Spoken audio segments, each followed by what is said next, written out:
Hello, thank you for joining this webinar hosted by the National Governors Association's Water Policy Learning Network that operates under the Center for Best Practices. This is Bevan Bucheister, a Senior Policy Analyst at NGA, and I'll be the moderator. And my colleague Timothy Schoenhoven is helping operate and monitor the chat box for your questions. This webinar is focusing on creating water resilience through effective development of state regulations for water reuse and recycling. We chose this topic to respond to requests from water advisors to learn more about water reuse regulation around the country, and also because the Water Policy Learning Network is focusing on areas of policy that governors can advance post-COVID that are not costly to the state and that can unlock multiple benefits. Water reuse regulations can help advance practices that communities can adopt to build climate change resilience, drought-proof their water supply, provide pollution reductions, and provide economic growth or resilience. Authority for developing water use regulations lies with the states.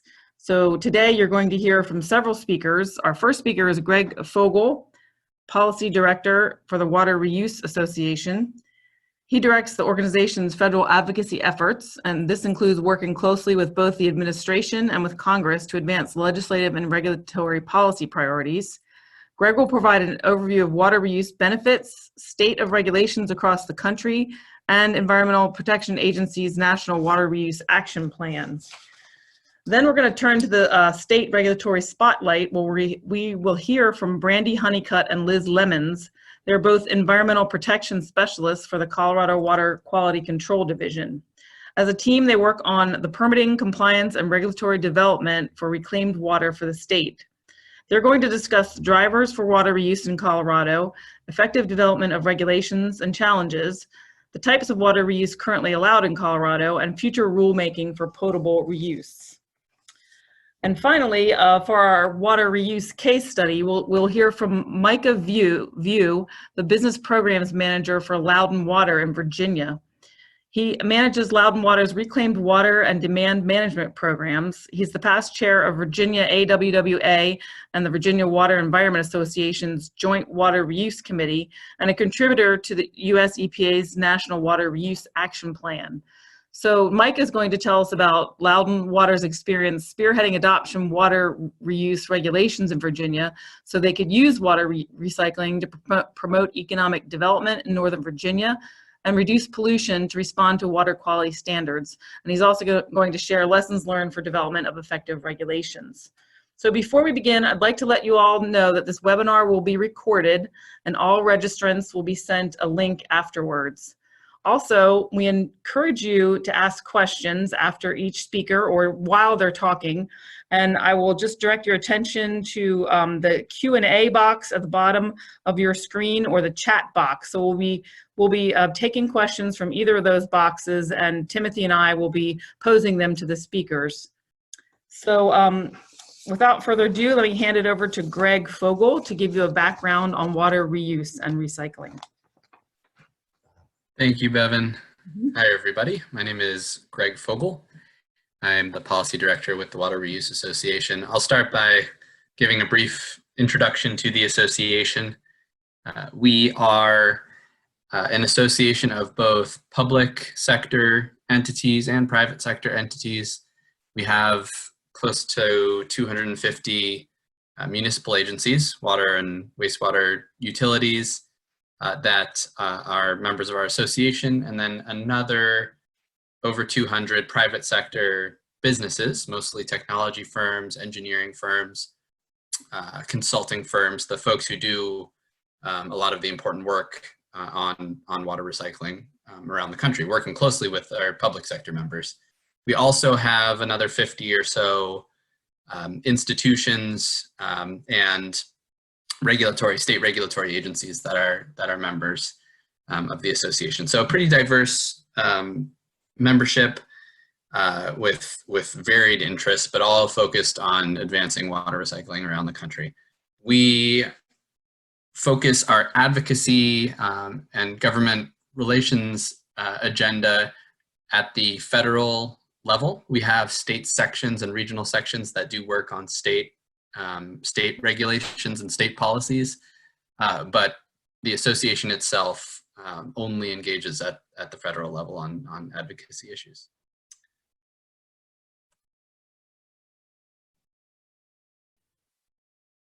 All right. There we go.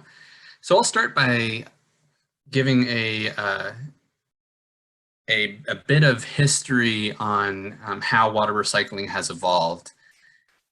For decades, as you might expect, drinking water, wastewater, stormwater have been treated differently and approached in a siloed fashion, often dealt with by a number of regulatory agencies that have pretty narrow authority. So the entity overseeing clean water operations might be totally separate from the entity overseeing drinking water operations and stormwater operations. So that has in the past,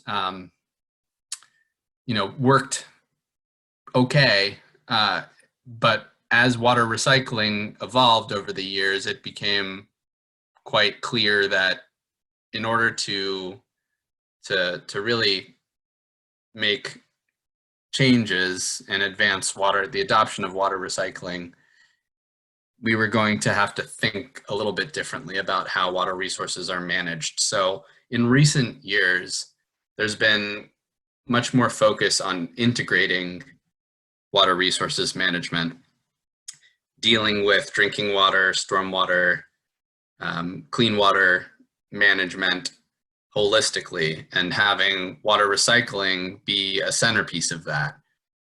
This is now often referred to as the one water concept, or integrated water resources management.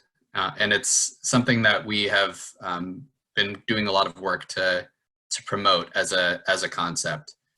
We see this as a really important paradigm shift and one in which water recycling plays a featured role.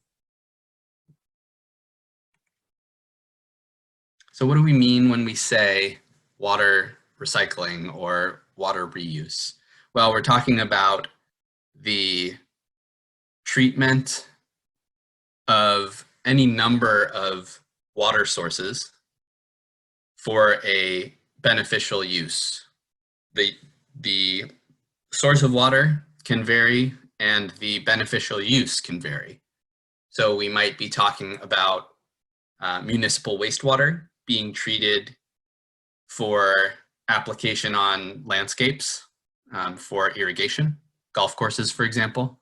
We might be talking about the capture and treatment of stormwater for use in cooling, in industrial applications. We could be talking about groundwater recharge, treating wastewater and pumping it into the ground to recharge depleted aquifers for later withdrawal for drinking water purposes. So there's a whole range of water sources and uses for that water. But the key piece of this is that a source water, often a water that others outside of the water reuse field might consider a wastewater, is captured and treated to a particular standard to be applied in a beneficial way.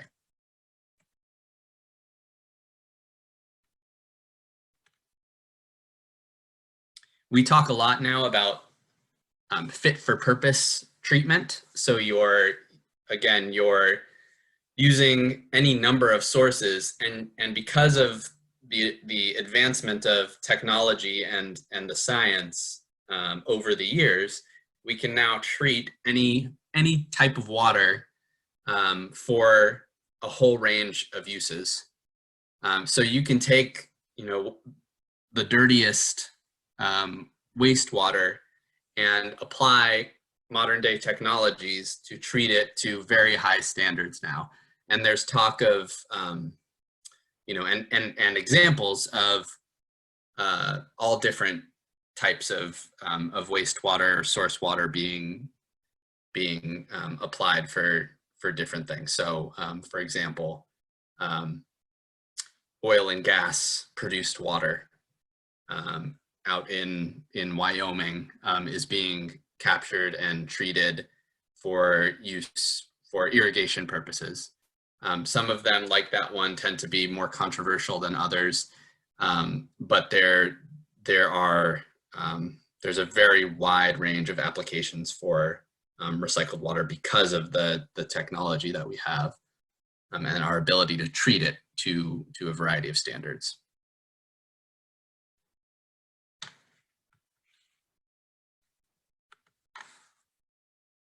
I've included some examples of water recycling throughout the country here, zooming in a little bit more.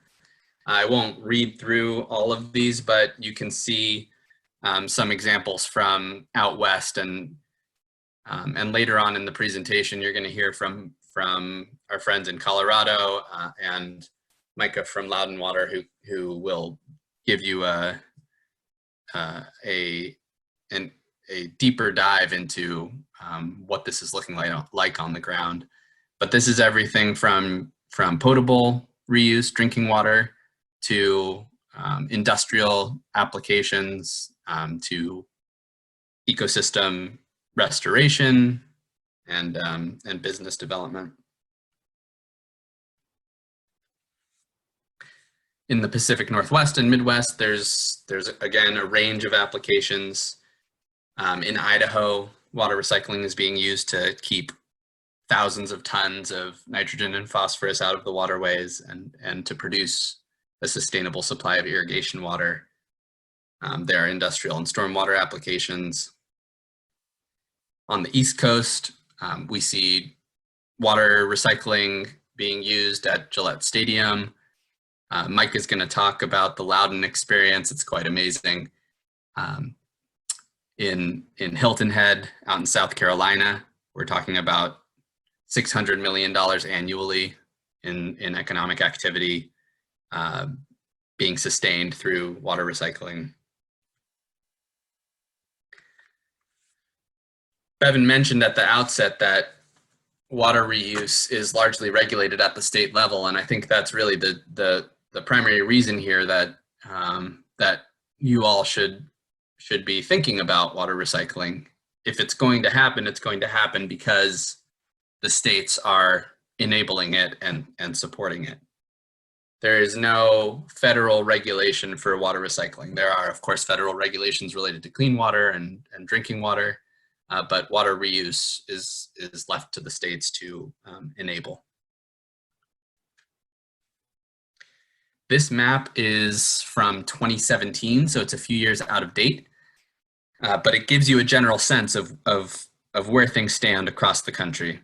The green are states where there, at least at that time in 2017, there were no regulations to enable water reuse. Purple are states that have non-potable reuse regulations, so regulations not related to drinking water. And the blue and orange states have potable reuse regulations, blue being indirect and orange being direct. The differentiation there is that indirect it includes some sort of environmental buffer where the water is injected into the ground or percolates through the ground or is mixed with other sources of water in surface waters usually, to then be pulled out and treated more. Direct is the treatment, and the technology is advanced to the point that the wastewater can be treated to potable standards and applied directly to the drinking water supply. Colorado, has since this map was developed, has begun to put together a potable reuse framework, regulatory framework. Florida just released a regulatory framework for potable reuse, and California also recently released a regulatory framework for potable reuse.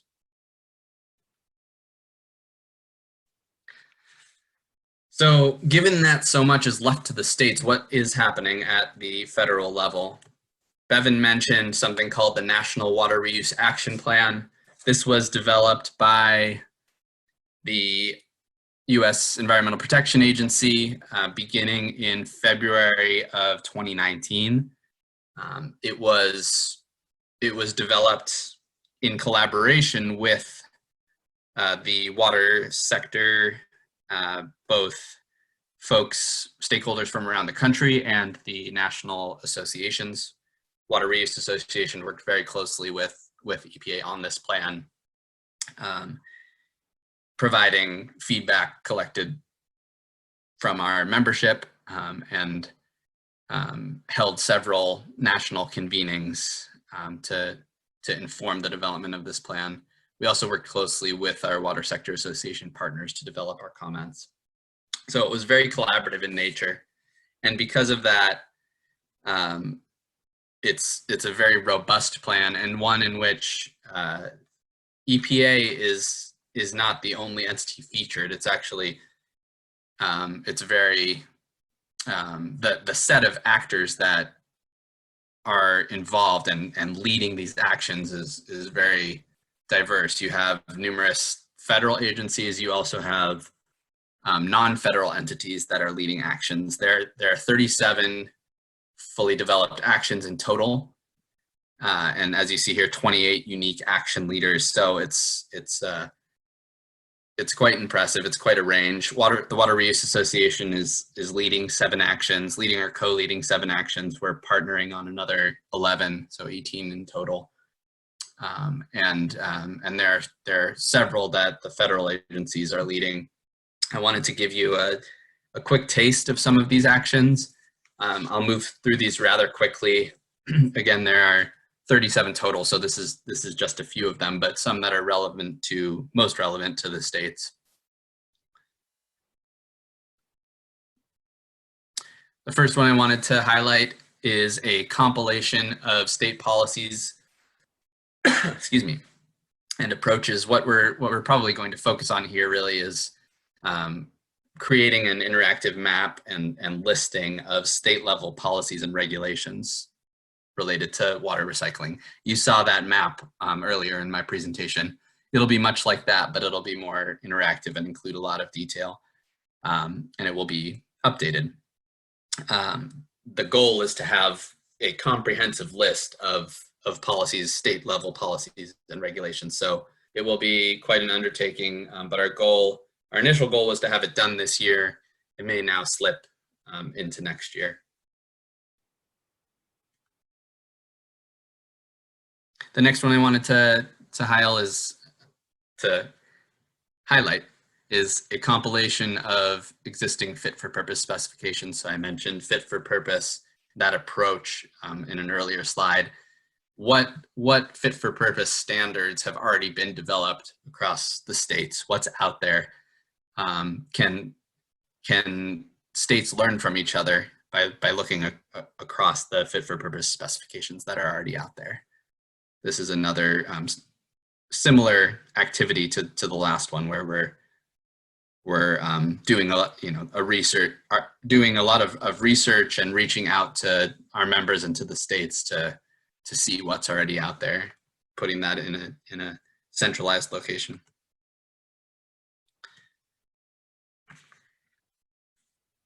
This next action, enhancing state collaboration on water reuse.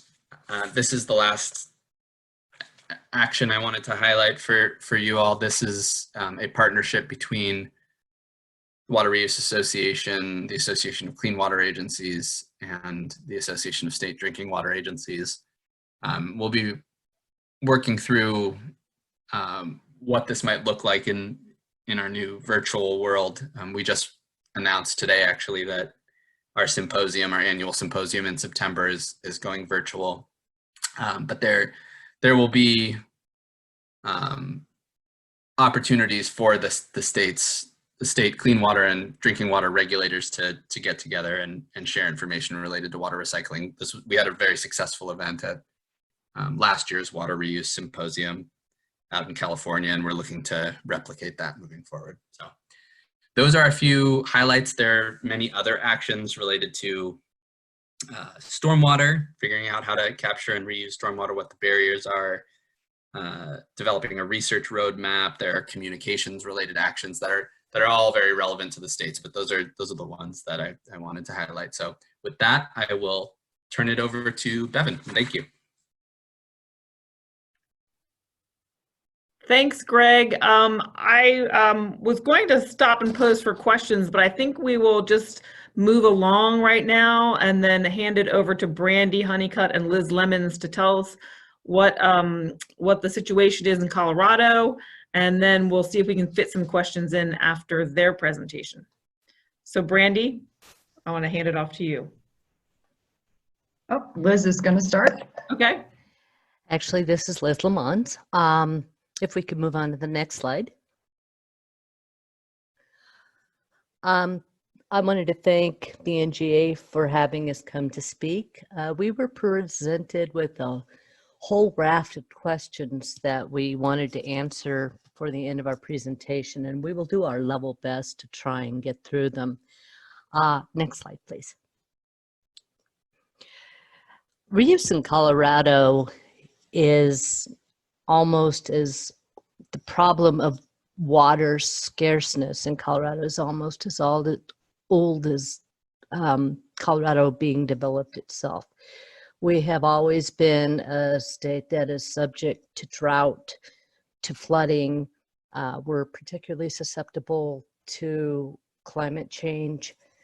And so water has always been one of our most precious resources. Next slide, please. Add to that the fact that we are a half wet, half dry state, whereas most of the water is on the west slope, most of the population is on the east slope. And as some of you may know, Colorado is one of the fastest growing states in terms of population in the country.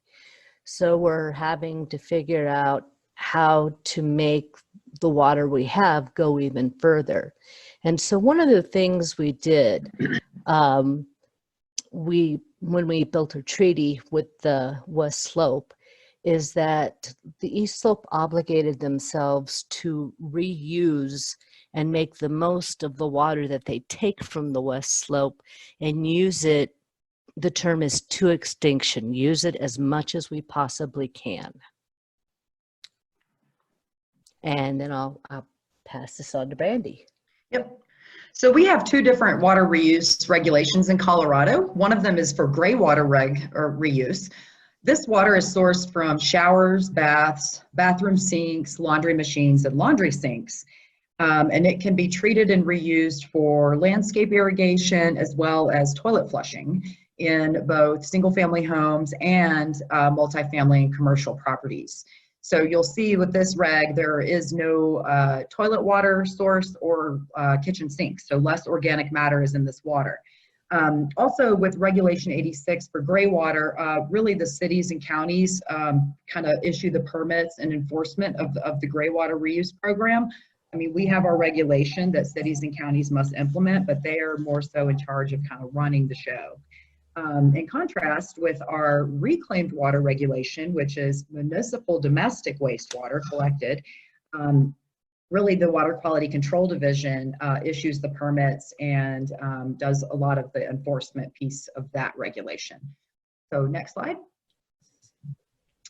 So our reclaimed water regulation was adopted in 2000. Right now we have 26 reclaimed water treatment facilities and over 500 sites that use reclaimed water. We have 7 types of reclaimed water use that we allow, which I'll talk about next. And we have 3 categories of reclaimed water, and these categories have different water quality standards that must be met after the water is treated and before it is used. So an example of that is E. coli. And then we also have specific water treatment requirements for certain uses, such as specific filtration requirements written into the regulation. Next slide. So generally speaking, as human exposure to reclaimed water increases, so does the water quality. So for example, in Colorado, we allow for Category 2 reclaimed water to be used for automated vehicle washing. Literally, there's no public exposure during that process. However, in order to use reclaimed water to, say, irrigate a community garden where the public is, irrigating the vegetables with their own hoses and interacting with the produce that's been irrigated with reclaimed water, the treatment has to be higher. And it's also important to point out that in our regulations, we have what we call additional conditions, and essentially these are best management practices. So to illustrate that, Category 1 reclaimed water can be used to irrigate a park or a golf course, just like Categories 2 through 3. However, if you're using Category 1, you have to put restrictions in place, such as only irrigating at night when the public isn't around, or having some sort of fencing around the property where the public cannot access the site. And all of the, the treatment and the best management practices are all to kind of mitigate risk of exposure to non-potable water. Next slide. So these are our currently authorized uses. Irrigation still remains to be our primary use in Colorado, but we also have commercial uses, industrial, fire protection, zoo operations, agricultural irrigation, both food crops for consumption and for not. We also allow for toilet and urinal flushing with reclaimed water, and of course, unique to Colorado, we allow for hemp irrigation. Next slide. So this is back to Liz. Talk a little bit about the challenges of making and changing regulations, especially Regulation 84. Like the challenge with any public health regulation, we try and strike a balance between public safety and environmental health, but still making the water use feasible for the end user. We are challenged a little bit by the fact that there are no federal regulations. There's just guidelines. So as far as what we absolutely can and cannot do, we're on our own to a certain degree. We do collaborate a lot with other states, especially to see if they've done certain reclaimed water uses first, to see what their pitfalls were, if they had any problems, what they did to circumvent problems that they anticipated. There is also some intersection with regulations, and one of the big ones in Colorado is Regulation 61, which protects groundwater. And the way we get around this is that Regulation 84 is assumed to be absorbed and used before it ever hits groundwater. There's also a deal that rulemaking takes a lot of time.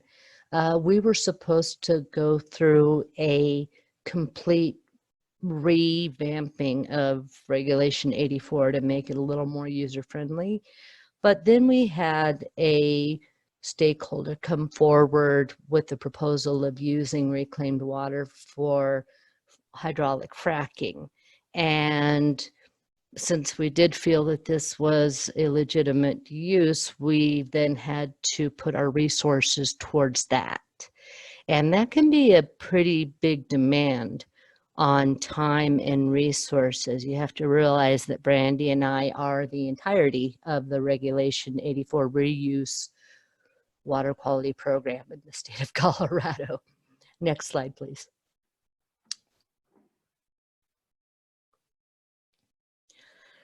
So the factors that we use, continue to use for reclaimed water, stakeholders.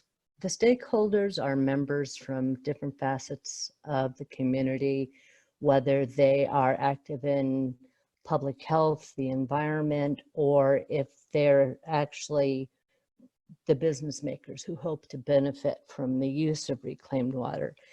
And each of them has their own perspective, and it's our job to bring them together. And when we're done, we have to come up with, for instance, a new use that is enforceable, but can be implemented by the user, that's not so overregulated that it is not practical for use. And then we look at resources for oversight, the actual act, which is my job of going out and looking at these sites. For instance, with oil and gas, fracking sites tend not to be in the metropolitan areas, and so it takes a lot of time and resource to set aside to go and look at those particular facilities. Next slide.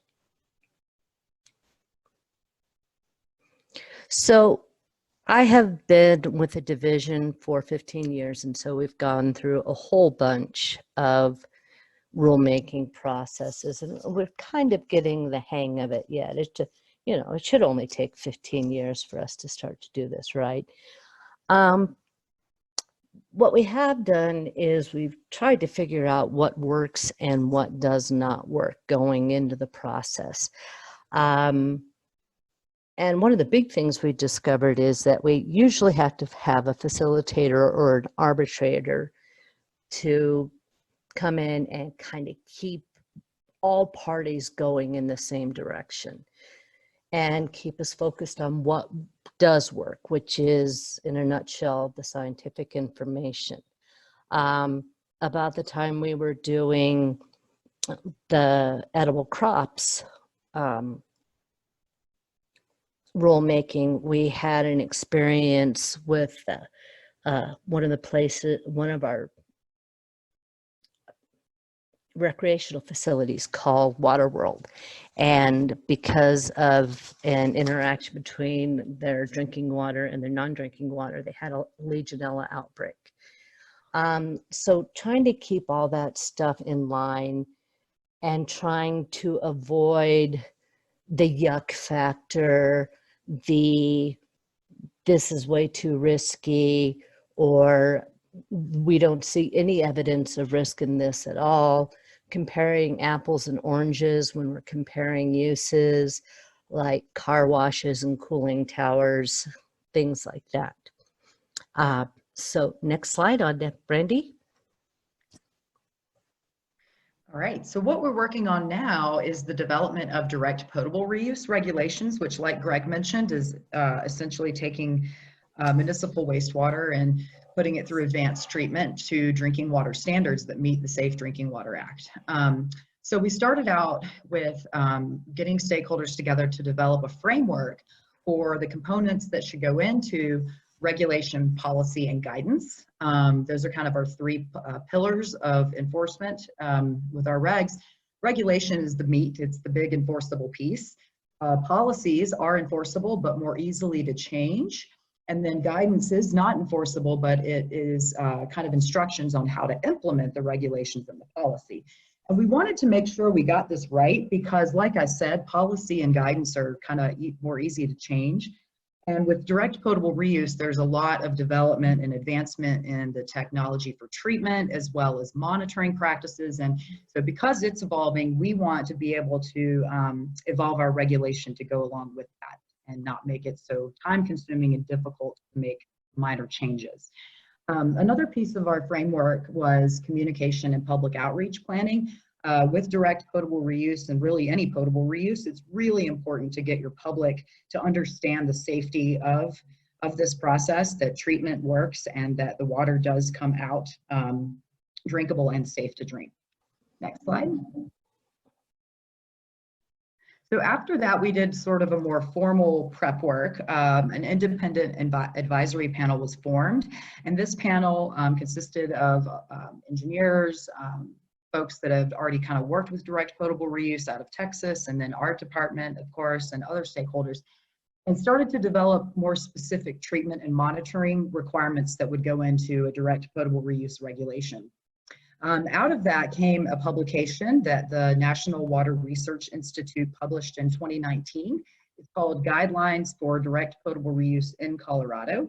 And that is very, very helpful guidance. I recommend that other states that want to move forward with potable reuse sort of do this planning ahead. I think it's really helpful before you get into kind of the whole reg writing piece. Another piece that took place during this time was a direct potable reuse demonstration project. So essentially a wastewater treatment plant. Basically, we did set up a pilot project where the wastewater was pulled through treatment and actually treated to drinking water standards. And the public and other important authorities were invited in to kind of view this demonstration, see how the treatment works, become educated about it, and actually taste the water at the end. And these sorts of demonstrations seem to be really effective all over the country in kind of educating the public and getting them to accept direct potable reuse. Next slide. So our next steps is to have a stakeholder process, and use some of those mechanisms that Liz was just talking about. We anticipate it'll take about 18 months to do this, and we plan to use that publication from the NWRI to kind of guide the stakeholder work and use those topics within our meetings.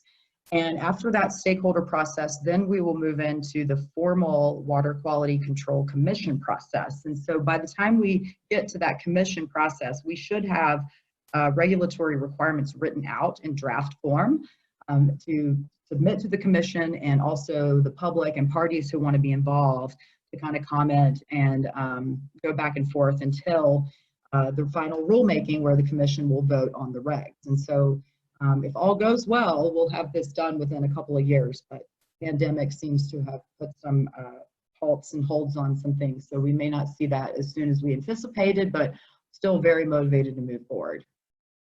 Okay, that's it.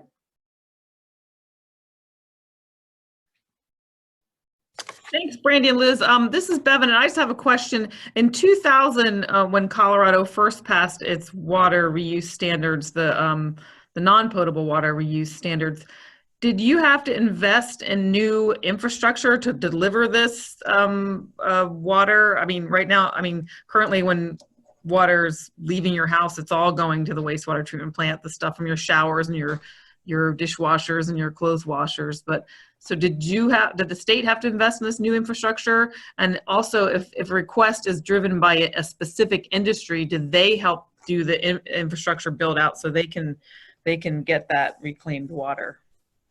Great question. Basically, the utilities that are interested in providing reclaimed water are responsible for developing that separate distribution system for non-potable water delivery. So the wastewater is still collected to the same entity essentially, but because it's not, because it will be redistributed out, to golf courses or wherever, additional distribution lines do have to be laid, and the state government is not responsible for that. Liz, you might have a little more to add. As far as historically, there's been reuse going on in Colorado well before the implementation of Regulation 84. For instance, Colorado Springs, the Patty Jewett golf course has been receiving water from CSU, Colorado Springs Utilities, since 1973. So the infrastructure was in place, but it was just actually regulated by another entity in Regulation 84. The purpose of that was to make life a little bit easier for them. All right, thanks. So to keep us on time, I want to turn to Micah View now to give us some lessons learned from his experience in Loudoun County, Virginia, with Loudoun Water. All right, thank you. And again, thank you to the 18 participants for sticking with us throughout the two previous presentations. I just want to say I had formerly worked for the governor of Ohio about 12 years ago. And I just want you to know that I appreciate the work that you do and the trade-offs that you try to manage and the balance that you have to strike to advance environmental legislation. So I'm working on the ground now in Loudoun County, Virginia. It's one of the nation's fastest growing counties and has been for about 15 years. The authority that I work for is officially called Loudoun Water Sanitation Authority. We do business as Loudoun Water, and we were formed back in 1958 during the siting of Dulles Airport. And that's how we built our original infrastructure, to collect wastewater from that airport and then convey it down to Washington, D.C. In the years of growth that we've experienced recently, we've moved from a wholesale customer of our neighbor Fairfax Water to developing our own water treatment plant, and we have our own intake on the Potomac River now. We developed our own wastewater treatment plant and had that permitted back in 2008. And coupled with that action, we developed a reclaimed water distribution system. Big picture for Loudoun Water, and I think you'll find this generally being the case across the country, that growth pays for growth for water authorities. We're fully disconnected from state, county, or municipal taxing systems. So when we have new customers connect to our system, they purchase capacity, which pays for essentially the treatment and distribution infrastructure. And then revenue is also collected through their demand of water that we calculate and collect revenue through the bills. But what makes us unique is not just how new our system is, but who we serve in Loudoun County. We're the largest data center market in North America. We have about 13 million square feet under warehouse roof right now that are racked out wall to wall with computers that are storing, processing, and streaming data for the modern economy. So not just your Zoom service that we're enjoying now or the Netflix that you might stream later today, but your banking transactions, your healthcare and medical records, the retail shopping that you're doing increasingly online, that's all coming through data centers and servers in Loudoun County. And right now we're at about 90% of all internet traffic through the country is routing its way through our service area. And so with this unique business opportunity, Loudoun Water looked at itself in 2008 and during the construction of the water treatment plant, did a values check, right? Do we want to be entrepreneurial? Do we want to be innovative? Is there a way that we could make decisions now that might benefit us 40 or 60 years into the future? So our Reclaim program was really born out of both very tight nutrient limitations. So our end of pipe nitrogen, phosphorus, effluent limitations are extremely low compared to what you'll see in Maryland.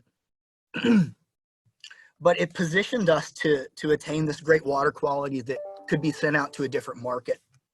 And so our original drivers for the program were to help ourselves comply with local watershed and Chesapeake Bay goals, to manage demand, which is really about sizing infrastructure and making sure that we're building a system that's in the best interest and in the best financial interest of the ratepayers, and then to develop some alternative supply in that looking towards the future, having been wholesale customers of other service providers, we wanted to have some local control for our community in the way that we would contain costs or build resilience. Loudoun Water started thinking about building a reclaimed water system way back in 1998, so about 10 years prior to the Broad Run Water Reclamation Facility being permitted. And in that time, we did an exhaustive market study, looking at parcels in and around our treatment facility. How were they zoned? Would they be compatible for reclaimed water? And originally we were looking at this as primarily an irrigation system. The land use land cover study really revealed to us this growing density of data centers. And so at the time in 1998, you had big players like America Online, Usenet, Yahoo, were dominating the marketplace. Well, they were also headquartered or operating data centers out of our service area. So we changed tack and started sizing our infrastructure to serve an industrial customer base as opposed to an irrigation customer base. Suddenly there were new financial considerations. How do we create a product that has a niche in the market? What's our value add? How are users going to extract benefit from using reclaimed water, and how is the utility or the community going to extract benefit also? And a lot of those internal conversations helped us develop policies so that we had a compelling story to tell in the marketplace about why reclaimed water was a better cost-effective alternative that could deliver some triple bottom line social and environmental goods to our community.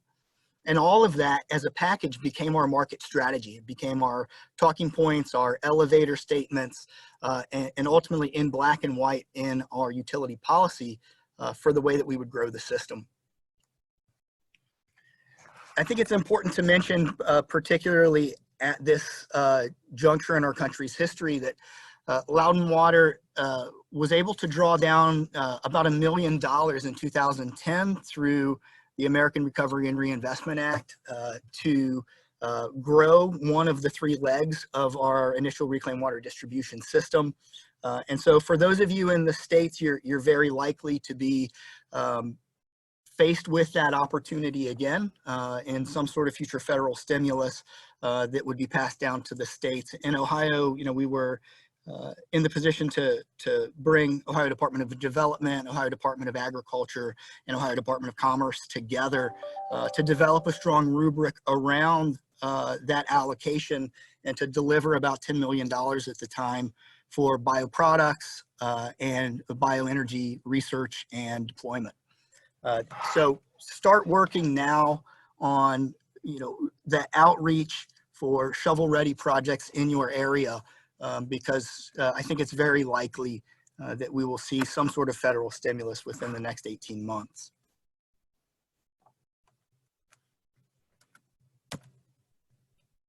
Yeah, there we go. And so as we move forward, our system has grown as demand has grown. So over time, we have developed storage tanks and expanded our distribution system. Importantly, in 2018, we had about a 2-mile extension that was paid for by the development community. And that's really, really important for us, right? It was proof that our policies were sound and that were palatable enough in the marketplace that the money that would be offset from using reclaimed water could be rolled back into infrastructure to support the consumption of reclaimed water. If that makes sense, I'm happy to talk about that when we get into the Q&A. So the $1 million that came through the AARA was ultimately coupled with $19 other million of ratepayer money to build the initial pump station and the distribution system to speculatively provide service to customers on undeveloped parcels within our county. And we have a great story to tell insofar as we had expected a 25-year cost recovery period, and now we're very likely to reach full cost recovery of $20 million by the end of this year, just given the pace of development that, in spite of COVID, is still moving at a breakneck pace in our community. I'd mentioned before that supporting policies, some sort of price advantage needs to be in place for any utility to offer some alternative to its potable drinking water. In Loudoun, we waive availability fees, and so you'll see on the next slide that we're taking off for a small data center project. We'll take about $1 million off the top in availability fees should they enter into a reclaimed water service agreement with us. The money that they save goes into the design and construction of that reclaim line to serve their facility, and whatever they keep in the black, they keep for their shareholders. So here's our portrait of growth. We connected our first customers in 2012. 3 years later, we were serving 16. Last year, we served 32. And this is what my 5-year outlook looks like. So we're really excited about the growth potential for reclaimed water, the growth of the data center industry in our service area. And most of our consideration now comes into tweaking policy and to making sure that our planning and design group is in tune with the customer base in the market enough such that we deploy infrastructure in time to meet demand.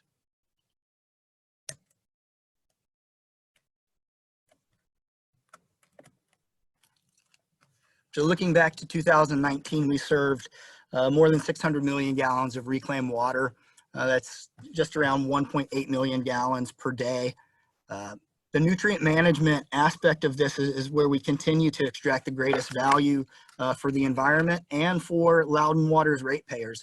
1 out of every 3 gallons that we treated at our water reclamation facility, we served back to the data center industry in 2019. But what that really means is we offset 1/3 of the nitrogen and phosphorus that we would have discharged into the bay. We have ultimately found a market for that, and in so doing, I think created a waste to value opportunity that can be duplicated in many other markets that have a strong industrial base.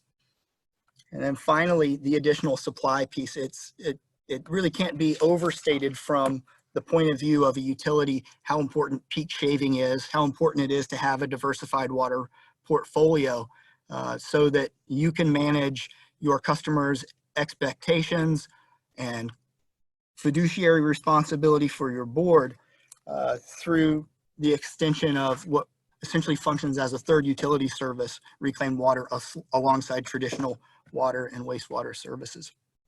And so what I want to do is just share some thoughts on state regulation. Loudoun Water forced, so to speak, Virginia to develop reclaimed water regulations when we signaled our desire to distribute reclaimed water through the Broad Run Water Reclamation Facility. And we were in the position to start to enroll customers prior to the state having regs on the books. We've continued to be on the bleeding edge and continued to shout with our microphone what our pain points are in the marketplace, what works and what does not work for the utility, what works and what does not work for customers. And I think that in doing so, we've managed to build more allies than detractors. What you don't see in our service area are conversations about the risk of reclaimed water, either in private space, such as the data centers, or in public parks where we now use reclaimed water. So what we think about mostly now is what are the tweaks to regulation that would either open up more opportunity or that would allow us to introduce the product with better framing. So for all of you in the States, I would encourage you to start where the industry is at now. You can look to Colorado, you can look to Arizona, you can look to Florida for comprehensive regulatory frameworks that speak to both non-potable and potable uses of reclaimed water. But be sure to think about utility assets or community assets. Under Virginia's regulations right now, we're not able to use a quarry that we own rights to. We cannot discharge our treated effluent in there and then use that to connect it to a potable system simply because the asset isn't spoken to under the reclaimed regs 940 VAC. Treating to the appropriate standard for use, I think will be a theme that you'll run into regardless of which state. I would encourage you to think about fewer categories than more. I saw Colorado has 3 and then a 3+. I think what the market wants and really what communities deserve is something that's clear and simple, something that does not overstate or understate the risks associated given that use. And that it's communicated in a way that anyone with a 6th grade education can understand. And I do think that that's where either running down a policy rabbit hole or getting into technical weeds, we lose our customers, both as a public and our rate players, as well as those private entities that we're working with. They want to do what they do best, right? Which is process, store, and stream data. They don't want to be bothered with tweaking signage over their toilets, because here in Virginia, you're required to have a sign over your toilet if you're using reclaimed water to serve it that says, "Caution, do not drink." And so we're not giving people credit for their own discipline as they walk through life, but we're sort of saying something funny about our own treatment standards. When we introduce caution as the first word when we talk about reclaimed water, what we're really doing is exaggerating a risk that isn't there. And frankly, we're implying that our disinfection standards are inadequate. I think that's an area that all states could probably do better in, is titling reclaimed water as water recycling and allowing for language like they have in Florida, where it says, here at Disney World, we use recycled water to benefit our environment and improve your quality of life. There's no reason that positive framing can't be accommodated by a state regulatory framework. So we do well for non-potable uses in Virginia, but we completely miss the ecological enhancement and environmental restoration opportunity that comes with reclaimed water. It's very difficult to find a wetland credit in Loudoun County today, so everything needs to be offset or purchased. out of the hydrologic unit code. There are many, I think of Ohio State University actually, which created an oxbow in the Olentangy River and created the Shiremeyer wetlands. It's a both laboratory space, it's public recreational space. It created habitat in an urban corridor, but all of that was done in partnership with Ohio EPA.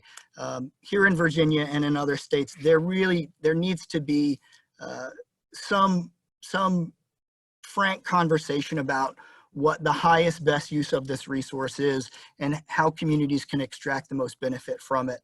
I would argue that ecological restoration is one of the prime benefits of reclaimed water that could be attained really by anyone who's meeting treatment standards that would either outright enhance habitat for local wildlife and or create wetland credits for the development community. And those credits, again, in our area are desperately needed. And finally, I'm a 4-H kid. I'm an old farm boy. I used to work for Ohio Department of Agriculture. And what we have in Virginia is a permitting system that sets as the limits of your distribution whatever the limits of your collection system is. So it makes it exclusively a suburban or urban endeavor without any real connection to rural development. And I think certainly Midwestern states, even states like Maine, right, that actually have a pretty big agricultural base, there are opportunities for your water and wastewater service providers to work with rural business development and economic development on projects that both benefit the environment from an end of pipe standpoint, as well as benefit the marketplace from either value-added processing or low-cost alternatives to resources that are needed in the agricultural space. So Micah, this is Bevan. I just had a question about expanding this water reuse to the rural areas. I mean, you said Virginia's permitting system limits the distribution to the area that you're collecting in, so you can't run your pipes out further to the rural areas to provide reduced or reused water for them. Is that's correct? And nor can anyone from the agricultural area come to our facility and fill up a 2,000-gallon water buffalo and drive it out to their paddock. So that, to me, that just seems overly restrictive, particularly when the requirements are in place for level 1, level 2 waters to be compatible with that use. I would think that we would want to do more in agricultural space nationwide than we're currently doing. And you had a final thought. I wanted to let you get that out before I pose one of the questions from the chat. Just a final thought is, funding and support are always critical to what we're doing. Ratepayers are going to bear the greatest costs along the way. So having compelling policies, right, having numbers that pencil out positively, it's fundamental. But the state itself can play such a strong role in tax incentives for industries, right, that may be reclaimed water end users, and even thinking about recycling or environment titles that currently exist within your states, expand eligibility for water recycling where it makes sense so that dollars can be drawn down either by utilities, municipalities, or end users so that we can get these systems off the ground and delivering benefits to their communities. All right, thanks, Micah, so much. And I wanted to, I'm going to unmute all the panelists and let you have a discussion for the last 2 minutes.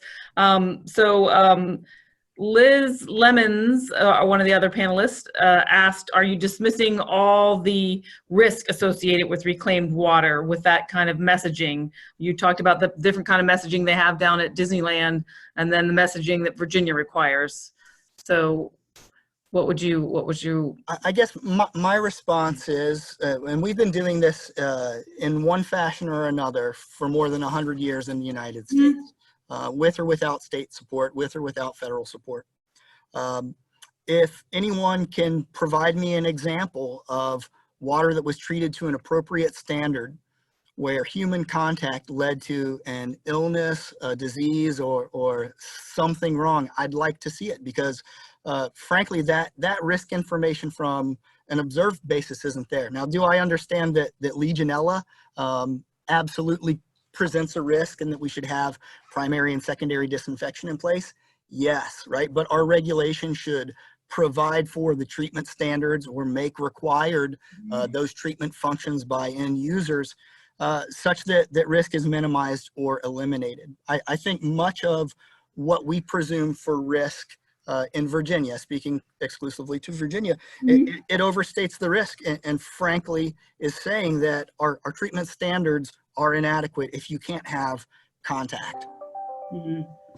If I may say something, this is Sure. Liz Lamont, and my head's about to blow up a little bit. As far as the statement, this has been in use for 100 years, show me one person who gets sick. That's not how risk assessment operates. There's probably several people who have been sick, but if you look at risk assessment parameters, it's very difficult to track back an illness or a death back to a specific cause necessarily. And we don't operate from the perspective that it'll probably be all right. Let's wait until something bad happens. We do it the other way. We look at all the potentials for risk, make sure that we've mitigated them to the highest degree possible, and then we work on from there on making the practice feasible. I kind of think that you're being a little bit cavalier. Oh, well, I can certainly appreciate that perspective. Again, I would just say if your reclaimed water is holding the same chlorine residual as your potable water and it's met all other required treatment standards or indices, then I would think that human contact would be okay. And of course, since the federal guidelines don't require any reclaimed water to hold a chlorine residual, including the state of Colorado, I think that, again, that's a broad overstatement. If what you were saying were true, then, maybe pigs could fly. But the fact of the matter is that is absolutely not the case. And to encourage everybody, to lead everybody to believe that that is indeed the case. I can't tell you how many times I've heard that today's reclaimed water meets 1980 drinking water standards. It's ridiculous. There is no such evidence for any type of statement of that nature. So Greg, seeing how there's a bit of a difference between, not maybe between two states, but between two professionals in water reuse, how is the EPA action plan going to, create standards that everybody can agree on for this kind of, maybe messaging or like treatment for use, and then messaging around that specific use? Yeah, well, I think Micah had mentioned, had brought us back to fit for purpose specifications, and I had mentioned that in my presentation. I think both the science and the messaging, the communications piece, both need to be grounded in this idea that you're treating a particular water for a particular purpose, right? And if the science and the technology are not there to meet the standards that are set up to protect public health and the environment, then it should not move forward. What we see across the country are states using standards or writing standards to enable treatment of particular types of water for particular uses, and that is grounded in the science, the best scientific knowledge and available technology. So I'm very comfortable with the notion that we're succeeding in doing that. And I also have confidence in in the states and the utilities that we work with and the companies that we work with, that they're focused first and foremost on protecting the public's health and the environment as they do this. It's in every discussion that I'll just say from the utilities perspective, right, our endpoints are known, right? It's in the permit what must be attained. It's in the Safe Drinking Water Act what must be attained. And there will be many different treatment configurations that are appropriate for any given watershed, or in my world, any given market. But we know, right, through what we've seen in Singapore, what we've seen deployed in our own country, right, that not only is it possible, right, that the technical and infrastructure deployment is, we can check those boxes, right? My sense is with time, this is only going to become more and more compelling, particularly in those Midwestern or Western water stress states. And so it's either this trade-off for ushering reclaimed water into what seems like new space, but is old space, or continuing to rely on groundwater. And at least here in Virginia, that just isn't working for us, right? We have subsidence, we have saltwater intrusion down along our eastern corridor. Reclaimed water is providing a solution to a civilizational challenge, at least in those communities. And so I just want to say one more time, even at the risk of sounding cavalier, that reclaimed water is more compatible with more utilities than is, I think, currently accepted. And I would argue that our perceptions of risk are doing more to slow us down in deployment than they are to encourage or promote the infrastructure that we need to be thriving communities in 2020 and beyond. Well, thanks, Micah. I was going to ask a few more questions, but we are out of time now. But I certainly do hope and that the EPA action plan, where they're going through and creating or looking at the best standards for different uses and creating some alignment across the country, does look at this issue of messaging around certain uses. So I can see if it's, if water is treated for drinking water standard and it's being used for the flushing toilets, I can see maybe why you wouldn't need a sign that says don't drink from the toilets if it's a drinking water standard. But maybe if it's a different standard, then you would need that sign there. So yeah, go ahead. No, go ahead. Apologies. No, I was just going to say, Greg, I wanted to keep in touch with you as you work on helping the states adopt water reuse standards and work on that EPA action plan. And Micah, did you have a last word? No, I do not. Oh, okay.